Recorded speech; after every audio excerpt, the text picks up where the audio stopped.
Hello and welcome to Politics Today. And in today's programme, we'll be asking, is Theresa May still fit to be our Prime Minister? And to answer this very important question, I'm joined today by my good friend, Peter Mcilvenna, researcher in the House of Lords, also does great work in the London Assembly. So welcome to the programme. Thank you, Simon. And also Melanie, Symonds, editor of Heart newspaper, which is not only spearheading the gospel, but also defending Christian values in the UK. So welcome to the programme. Firstly, Melanie, I'll let you have a little plug for your newspaper, Heart newspaper, which I'll show it up there. So here we go. That's the front page story. Is Boris backing a pink Bible? So can you share with our viewers maybe some of the content in your magazine and some of the issues that you're covering for the next couple of months? All right, thank you very much. Well, we have the cover story. As you know, I sort of wait on the Lord for this, and a lot of things come through and they kind of percolate, and then the whole thing kind of goes up in the air and comes down again, and I try and hear the Lord as to what to put where. And yes, we've got the Boris story on the cover. And this story, this report came through. It's not recent. Some viewers may have heard of it. People have said to me, oh, yes, I've heard about that. And then it's been left in the long grass, and I really felt the Lord wanted to be highlighted. This is an ongoing issue, obviously, the attitude of government to LGBT rights when they're trumping Christian rights. And I was particularly alerted to this because of the content of the report. It actually is quite unsavoury, and it is denigrating the work of Christians, missionaries, our Judeo-Christian heritage. It's knocking that, and particularly in what they call the Global South. Now, this report came together with a bunch of, well, lots of people, actually, 127 people from 64 countries, I think, the great and the good, opinion makers. They were brought together at Wilton Park, which is the lovely house in the Sussex countryside, leased by the Foreign Office, and incidentally it is where the big church day out is held and is owned by a lovely Christian family. And they let it out to the Foreign Office, and the Foreign Office produced this report, which has a rainbow flag on the cover, and the report is entitled something like Opportunities and Challenges, the Intersection of Faith and Human Rights of LGBTI plus Persons. They met last September, so it's a year ago. The report was published in October, and it implies that Christians have in some way colluded with Islam to oppose gay rights. And the whole thing is about gay rights, and they're saying that religious leaders should be held to account for their hateful teachings, missionaries' hateful teachings, and what I think we need to do is to actually write to our MPs and ask for some kind of denial from the Foreign Office, hold this up again, because Wilton Park is quite influential. And if you're going to spend money on getting all those people together, the idea is that it forms Foreign Office policy. It's an executive agency of the Foreign Office, and it is obviously used to inform Foreign Office policy, and therefore they are now suggesting that Christians and Muslims are responsible for horrid attitudes towards homosexuals, and therefore everything that the missionaries have done is more or less wrong, and it should be stopped. And my big concern is that this would then be us, even more than previously perhaps, tying aid to having the correct attitudes. And I know someone who is working in Kenya, working very hard to try and hold back the tide. And there are Anglican parishes there, dioceses in Kenya, which are really suffering.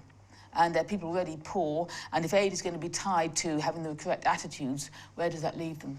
Yeah, absolutely. I mean, what is your views on this potential issue? Because obviously this is dominating everything to do with politics and British society at the moment. Huge promotion of the LGBT. I mean, they've got gay marriage. I mean, what else do they want? And stuff as well. So it just seems that this is relentless, and either you're 100% for it or you're against it, and that's their perception. But why is the government pushing this agenda? I think they're pushing the agenda because it takes apart the biblical view of man, of woman, of marriage, of relationship, of Genesis 1 and Genesis 2. It goes right back to the beginning.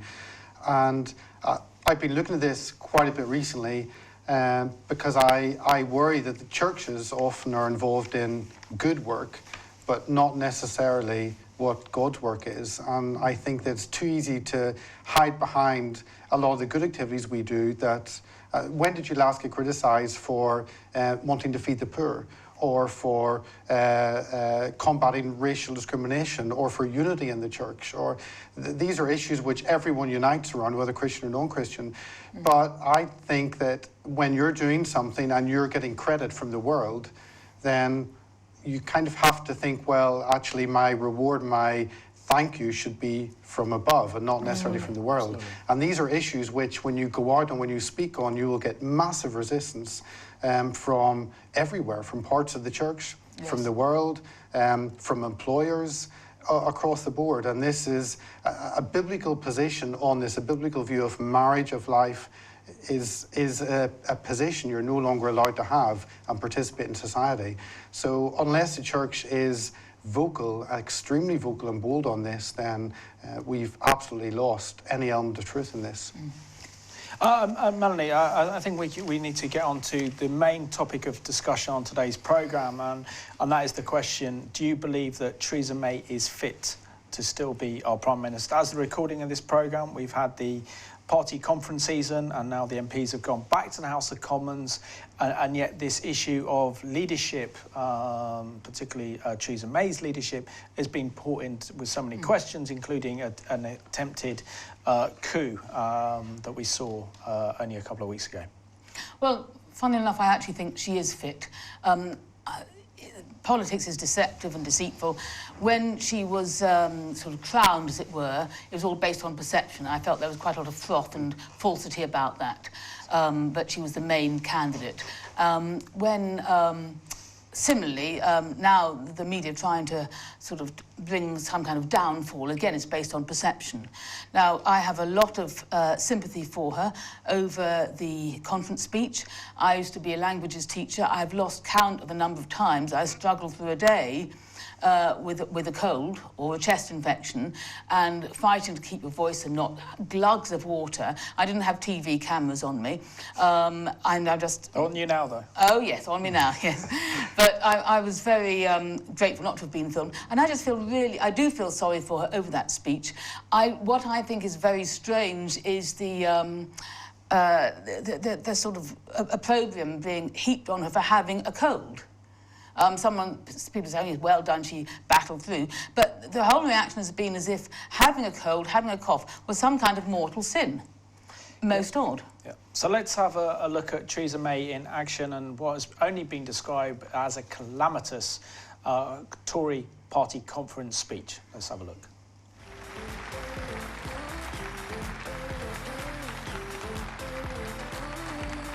Self-confident Britain, while our opponents flirt with a foreign policy of neutrality and prepare for a run on the ground. Some people say we've spent too much time talking about Jeremy Corbyn's past. Our economy is back on track. The deficit is back to pre-crisis levels. Sounds as if my voice isn't on track.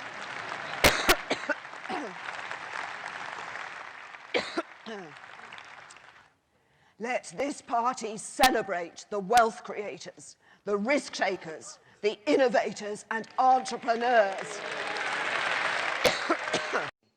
An image of modern Britain in all its diversity, compassion and strength that was shared around the globe.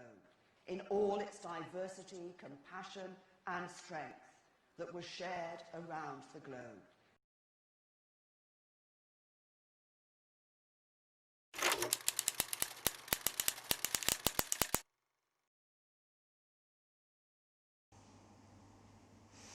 What can you say to that, apart from calamitous? Well, Peter, it's been a couple of weeks since that speech that she made to the Conservative Party conference up in Manchester, but this speech was seen as her defining moment to redefine herself, redefine the government, set the record straight, and actually inspire the Conservatives and the country. But sadly, the media being the media will only pick up on the disasters. Clearly, this was a disaster for her. In political terms, sorry. It certainly wasn't good. I think the same as Melanie, that just because you have a bit of a cough one time, it doesn't rule out her ability to lead the country. To me, the whole issue is I don't know what she stands for. I don't know what the Conservative Party stands for anymore. They've pushed through the whole LGBT rights. It's all about cutting the deficit. Do we have a political party, a government that is just about saving money? Is that the only reason they're there?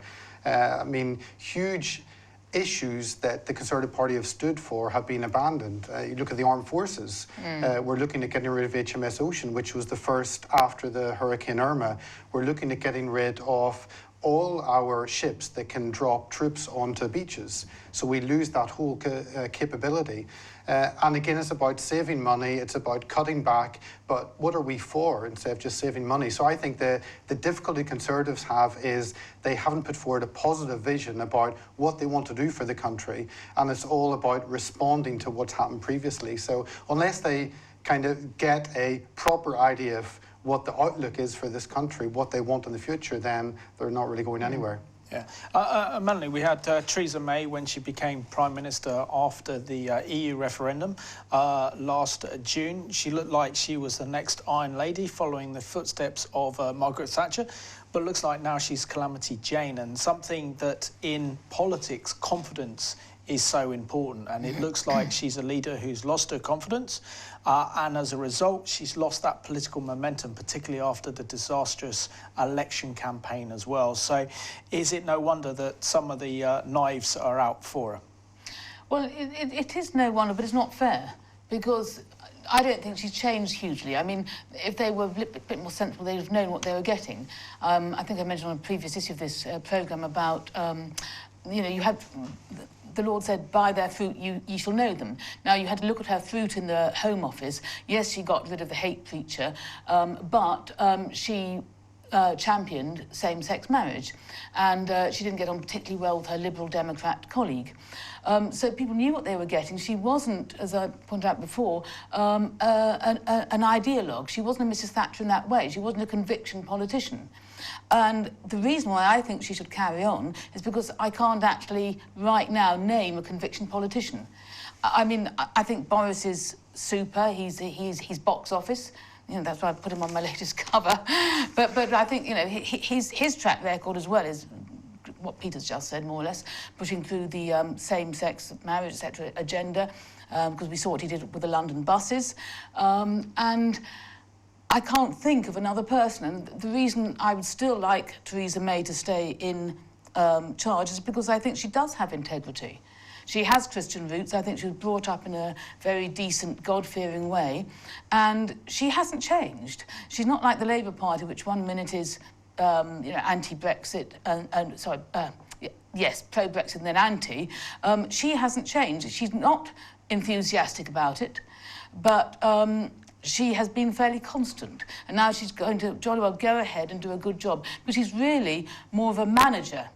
She's a manager. She's not so much a chief executive. She's a manager. And if she can carry on managing the cabinet and keeping them together, I think it's good. But I would also like to say her PR is getting better. The recent news bulletins have led with what she is going to say that day, so something is coming together. And I think the recent headline about the government's got money lined up to cope if we have no Brexit deal, I think that is a masterstroke. And I think, well done her. It must have come from her, must have come from the top. It was on the cover of the Daily Telegraph, reported by their chief political correspondent. Obviously, he got the phone call because he's in their camp, and he got the exclusive. And I think it is brilliant, and that will make the Europeans sit up. And Peter, I mean, we are very much in troubled waters, and if we compare our situation, it feels like very much like we're in the desert.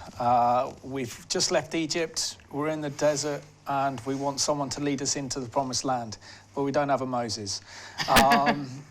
Which is, do you think that with Theresa May is that we saw that in her election campaign? she doesn't come across as being a people person. She doesn't come across as being caring and being able to connect with the public. And isn't that a danger that it could lead to Jeremy Corbyn seizing the political initiative, or even the possibility of the breakdown of her government, which would mean that we would have Jeremy Corbyn as Prime Minister and a Labour government? Well, I think the media have certainly shown that she is quite aloof, and when you see Jeremy Corbyn, who the people behind the scenes have done a great job for him, actually, in showing him to be an engaging character that goes and meets the public, and Theresa May doesn't really do that. But I think the crisis she faced was just after the snap election, and it was that point, probably 48 hours, 72 hours, where if she was going to step down, that's when she would have done it. And she pushed through, she got through that. If there had been a rebellion amongst the ministers, then she wouldn't be here anymore. We would have someone else.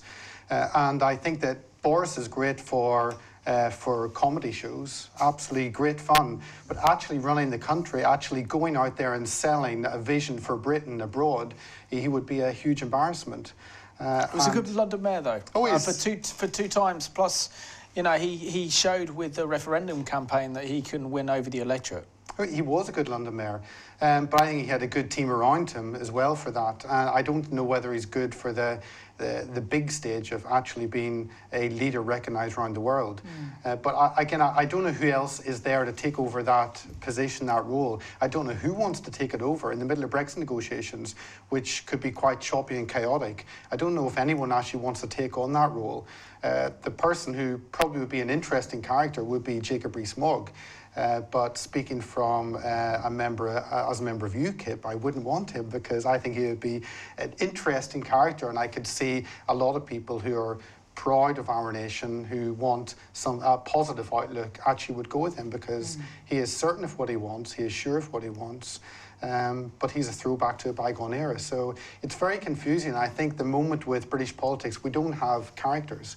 We don't have people who stand shoulders above everyone else. It's so grey and it's so dull. And you could swap Theresa May for Philip Hammond and you would get the same dullness, the same ticking over. So, yeah, she's a good manager at the moment. She'll probably keep the ship steady and stable. But I don't think we're going to get much more from her as a PM.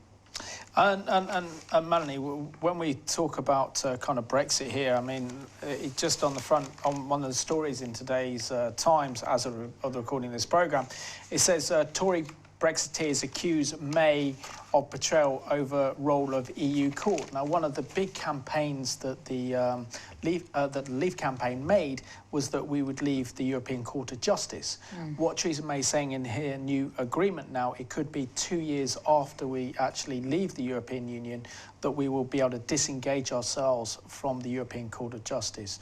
And many of the Brexiteers are saying this is an absolute betrayal of the EU referendum in June. What are your thoughts? Well, I would completely agree with that.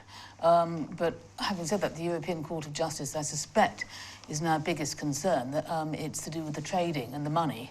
And I think it's the economy which is the bottom line. I would just like to say about the civil service, the thought which I had recently was that in some way they've been emasculated by the Peter Snowden, which is interesting. And he actually works in the House of Lords, so he must know some things. I just really had that sense, because the civil service have seemed to just take on board all the EU regulations and do everything they were told to do. And now when they're told to stop, following EU laws, or we're not going to be told what to do by Brussels, everyone's sort of completely alarmed. And particularly there's a lie being sold to the young people, oh, your future's being betrayed and, you are safe in Mother Europe. I mean, it's just nonsense. But yes, I think it's going to come down to the economy. And as I've mentioned before, in the business news, that's where you often get the realpolitik of what's going on. And there are a couple of good articles in the Telegraph, Sunday Telegraph recently, about there's still sort of trouble bubbling away underneath. And we've been printing money like no tomorrow, and that's still going on. It might be stopped, but if it does stop, it could cause not just a hiccup, but more of an earthquake. And this is my concern, because Liam Halligan makes a very good point that if the economy sort of slides, and there may well be a period of austerity, which would be the Lord's judgment, and that's been warned as well, It may have been obviated a bit by the recent National Day of Prayer, and people go on praying. But the Lord has warned that he might punish us, our materialism, and punish it through the economy. And then you'd be in a situation where people thought that Corbyn's egalitarian policies were quite attractive.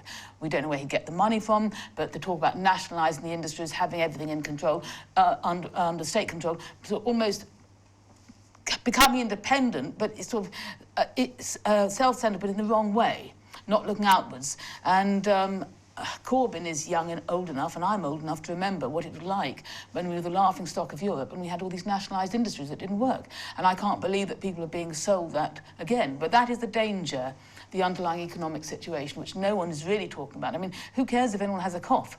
What's, really, it's the economy that's got the flu. That's very well described there, Melanie, thank you. And, Peter, I mean, we're touching on the European Court of Justice, and when we try and entangle ourselves of over 40 years of EU legislation into British legislation, into British law, this is messy, isn't it? And do you think there are many storms ahead for Theresa May's government in terms of staying in power? Or can you see something happening in which maybe the economy slows down so much that we see the collapse of this Conservative government that seems to be directionless at the moment, that could lead to the likes of Jeremy Corbyn becoming our next Prime Minister? A scenario that I think would be truly horrific, but, that's my opinion. It would be. I would agree with you on that, Simon. If Corbyn goes into power, it wouldn't be good. The whole discussion on Brexit is interesting because when you look at the business section, each day you'll find a positive story about inward investment, about big stories for Britain being strong on the world stage. And any negative story, of course, will get despite Brexit this, despite Brexit that. But I think that the economy will power on. There was a big story yesterday or day before that said that the British economy had been cut, the growth figure had been cut from 1.5 to 1.4%, and the headline was Brexit damages British economy. It's dropped by a very small amount, which who knows if it's because of Brexit or not. So I think that certainly our future is very positive. It's whether or not the difficulty is the amount of Remainers within Parliament, whether they will keep throwing roadblocks in, whether they will keep bringing up legal cases. And the EU law is so complicated that they could probably find legal issues to take the government into the courts for years and years and years that will tie it up. But if they actually believe that we are good enough and strong enough to do it ourselves, then let Britain go for it. Let us sign up trade deals on day one when we leave, and we'll prove that we're good enough. But this all boils down to because the Tory government chose to go down Article 50 instead of saying, out means out. We'll do it today. We will repeal the 1972 EU Act, and we're out. That's it. That's how it's done. We leave. If they'd done that, we would be in a different situation because we would know what the future is and we could plan for it. Now we're going to our EU masters and saying, please, please, can we do this? Can we do that? And they're telling us whether we have permission to or not. So, yeah, we'll see. And on that note, Melanie, some of the newspaper headlines are dominated by the fact that Theresa May's announcement that we might not actually get a deal after all and that we might just come out. What do you make of that? Well, as I said, I think it's brilliant because that's how you should go into negotiations. I'm ready to leave. And that's it. I've made up my mind, I'm going. And then they sort of say, well, oh, OK, hold on a minute, would you like this, would you like that, whatever.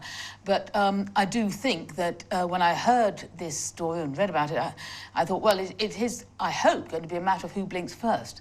And I hope it'll be the Germans who blink first, not us. And that it will be Mr. Volkswagen goes and knocks on Mrs. Merkel's door and says, well, actually, we do need to sell our cars to those gullible British who pay lots for our cars because the motor trade calls us Treasure Island, and can we actually work something out? And it will be the economy stupid. Absolutely, to quote Bill Clinton. Yes. And, Peter, I suppose the other aspect of this we have to ask ourselves is when it comes to the Brexit deal, because this is the will define really Theresa May's premiership would be the Brexit deal. I mean, certainly, what do you think the cost would be of not getting a deal? Or do you think that what we're seeing really is a deploy to keep us in the European Union as long as possible until there's either a change of government or another referendum, in which then we don't actually officially leave, because we know that the European Union itself will not want Britain to leave, but also will want to punish Britain as hard as they can to discourage other member states from leaving the Union? Well, they do want to punish us, and they also want to keep our money, because we keep the whole thing afloat, and they'll have a black hole of at least 10 billion a year, so they have to fill that. Leaving without a deal would be fine. You'd fall back in WTO rules, and you would be able to sign trade deals with other countries on a continuation basis, and then you can sign a different trade deal later. But most countries will want to just continue as it is. So you'll sign the deal you have, that the EU have with those countries, you'll sign a trade deal which follows exactly the same lines, and then you can negotiate. So it's not as if you leave and then for years you don't actually, or you're not able to sell anything to anyone around the world. No, you just continue as it is, and then you sign different deals for later. So it's quite a simple process, and it is the Remainers who have made the citizens of the UK feel so scared that when we leave, we're a little dinghy all by ourselves in the deep blue sea, and we're just going to be sunk. And that is not the case. That we will still be able to sell. We're the 5th biggest economy in the world, and we will take our place on the tables of many trade deals, and we will survive. Melanie, down to the last 2 minutes of the programme. So in a minute, how should our viewers be praying for the government of Theresa May and our political situation? Because without prayer, we might as well pack up and go home. Well, let's pray for them, like we're commanded to in Timothy. But let's also think about praying for the unity of the government, for them to be united in spirit and in purpose, for Brexit to go through. We believe it was the Lord's will. And for this scenario of Corbyn getting in and nationalising happening, the economy going downwards, not to happen. Okay. Peter and Melanie, thank you so much for being my guests on today's Politics Today, because we certainly covered a lot of bases today in today's programme. And I just want to thank you all for what you do. Peter, in the House of Lords and London Assembly, it's important that we have strong Christians like yourself carrying that flag, and also Melanie with your excellent publication, Hot Newspaper. So thank you. Yeah, and I just want to thank you for watching today's programme. Let's continue to keep the government in prayer, particularly our beleaguered Prime Minister, Theresa May. She needs as much prayers as she can get. So I want to thank you for watching today's Politics Today.